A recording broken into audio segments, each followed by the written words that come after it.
we definitely have to help the homeless, basically, because we have a dedication to the entire human race to help each other out.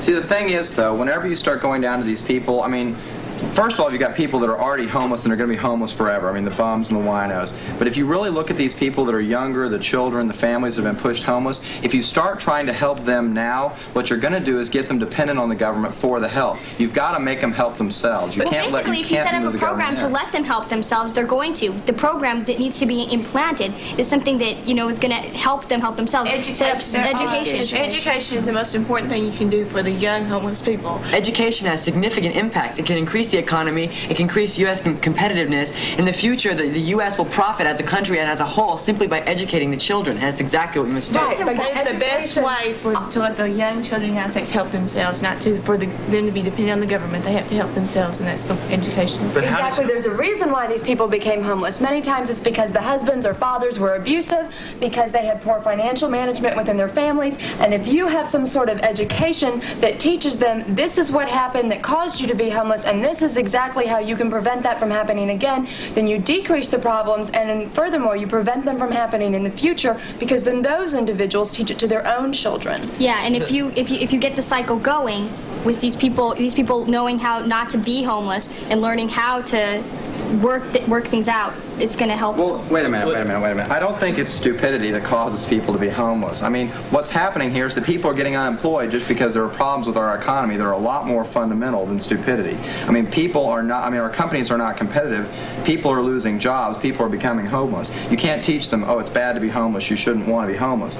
Obviously, they know they don't want to be homeless. So educating them isn't going to do any good. There's always going to be homeless people in society. Try to get them off the streets, I think, is the most important thing, by either setting up some kind of homes, and as soon as you can get them, like if they're juvenile delinquents, so that they feel like they can function in society or function in a home well, then you can put them into a family. Like, I mean, I think a lot more foster home? Yeah, foster home. I think foster homes, if we could make that system work, would be really helpful. Yes, if we could make it work. In a environment, they have to have the right skills. They have to know. I mean, they can only learn the way to act and the way to feel self-esteem, because many of the problems are from self-esteem, and we need counseling. We need to teach these kids that society does want them, that they're not a lost generation. The question is how to get them into that type of counseling. Many of them have developed such a sense of hatred towards society because they feel that society has pushed them into this state of I don't think people are thinking that. The biggest problem with the United States right now is that we counsel everybody in the nation. Back in the old days, when we didn't counsel people, we let them think for themselves and work things out, and depended on families to take care of this kind of problem, we didn't have all these problems. Oh, no. You got to don't put them in foster homes, for crying out loud, and institutionalize this homelessness and, separate them from families. Put them into families as quick as you can. Don't separate them. Foster type. Yeah, but don't try and counsel them and be sensitive to them and then put them in. Foster families have you always hear horror stories about how awful foster parents. Yeah, but you always hear the bad side. Yeah, wait a second. You hear about the bad stuff. You never hear about the good stuff. I mean, I know a lot of people who are in foster homes, and they're very happy. They've been there since they were, 2 years old or whatever, and they're not going to be adopted. But as soon as they turn 18, you know what I mean?